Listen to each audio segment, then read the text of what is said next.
Thank you, Ronald, and thank you everyone for being here. I am beyond excited to be presenting to you my great work, my final project as an MPC student, through me, through space, and through art. But first, let me give you a quick overview.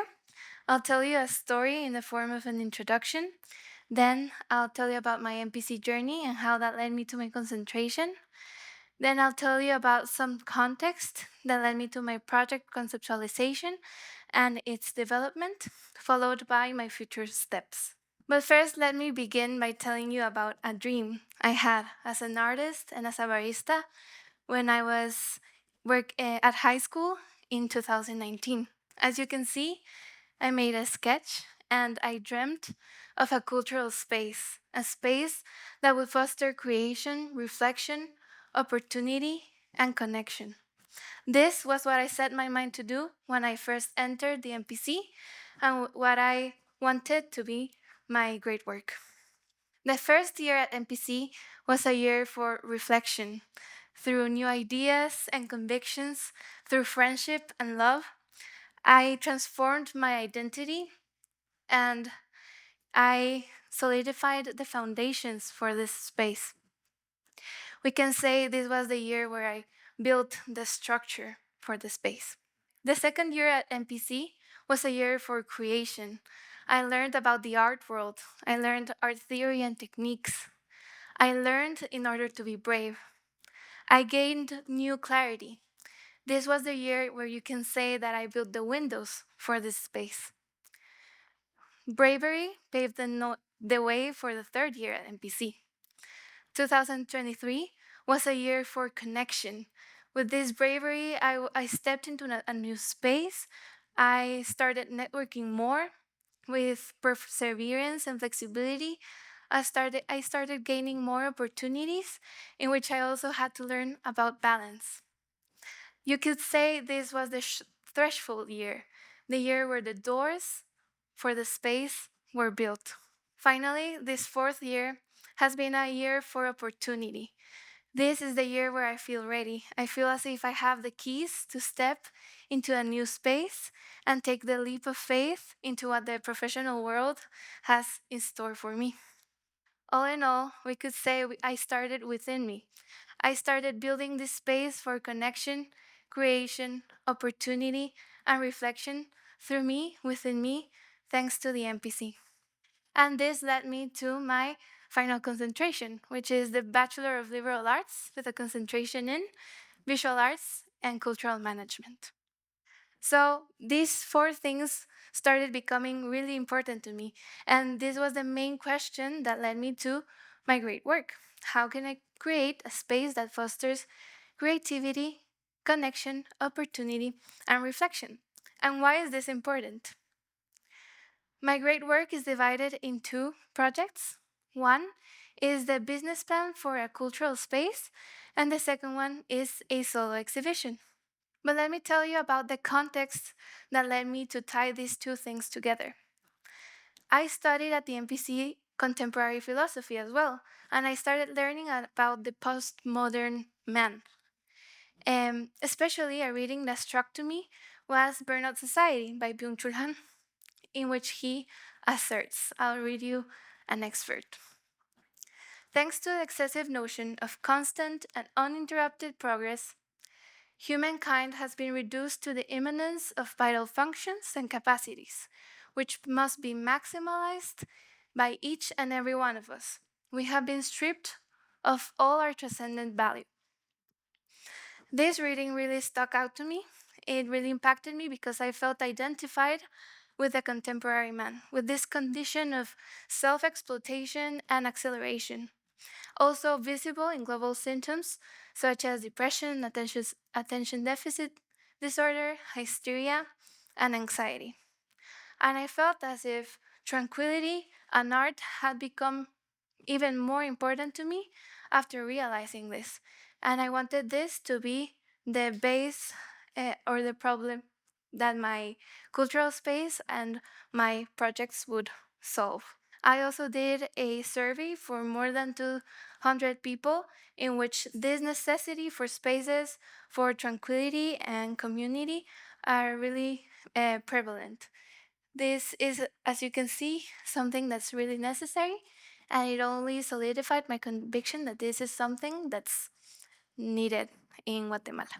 So, reflection, exploration, and play, along with community and connection to something beyond ourselves, is what I focused for my two projects, and something that would alleviate this condition of the contemporary man.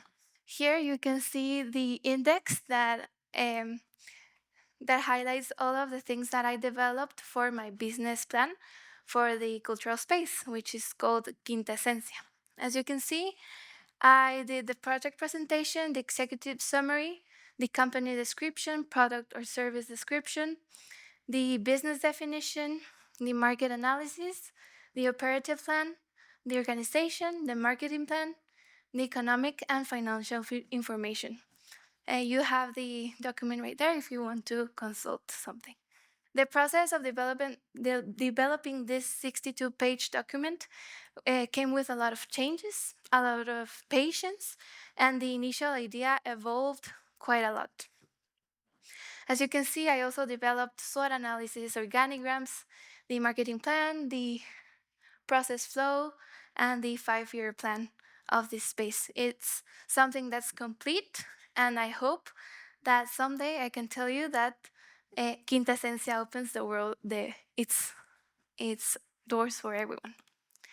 In the end, Quintesencia is a place that specifically focuses on connection with the environment through exploration and learning in the form of workshops and dialogues, connection with one's own artistic practice in the form of expositions and art events, and also a place for true community. Through Quintesencia, through space, I have created this space for opportunity, creation, connection, and reflection. They say a practice is the embodiment of a concept. And now more than ever, these concepts have been really important to me: movement, spontaneity, tranquility, softness, non duality, and memory. I wanted to show these new values that I have and how they have impacted my life through a solo exhibition. For this solo exhibition, I wanted to present my own unconscious language and the way I am in this world. The process of developing this solo exhibition was first translating my automatic drawings into a form of painting or other types of artworks. If you didn't know, automatism is something that was solidified by the surrealism movement by André Breton, but it's something that has existed for a long time. Alexander Cossens was an artist in the 18th century who did landscapes beginning by spontaneous strokes. This was something I had previously done, but I had never focused on. And this year I was able to develop a strong works, uh, having this as a base. But the development of this solo exhibition was not only doing the artworks, it was also getting a space in which I would exhibit in. It was also making the catalog, documenting everything, and making the promotion for this exhibition. I can proudly say that I have worked on more than 30 artworks for this whole exhibition. These are some of the details. I want you to look at them in person next week at my solo exhibition. But I can say I'm really proud of them, and each one of them following these values that I have talked to you about movement, spontaneity, softness, they have become, each one of them, a space for community, connection, creation, and opportunity. I'm really happy to invite you all from today to my solo exhibition, which will be held in Alianza Francesa, November the 12th, and you're all invited. It's at 6:30 p.m., and you'll see all of this come to its conclusion. I can say that through art, through each one of my artworks, I have created also this space for creation, connection, community, and opportunity. I believe that through my decisions and my convictions, I can form a significant life, creating impact from that which has impacted me, such as art. So, how can I create a space that fosters community, reflection, creation, and opportunity? I can do it through me, through space, and through art. After my solo exhibition, I plan on applying on many artist residencies so I can go travel the world and expand my worldview. I want to keep searching for visibility, but with purpose. I want to give back to those who have given to me and have allowed me to be here today. I want to keep embracing the unknown. I want to finish by telling you about this ongoing story by emphasizing my determination and commitment to a future in which I can be back to my community by becoming a vessel and a constant reminder of the transcendental meaning art can bring to the human experience. I have nothing else to say. Thank you.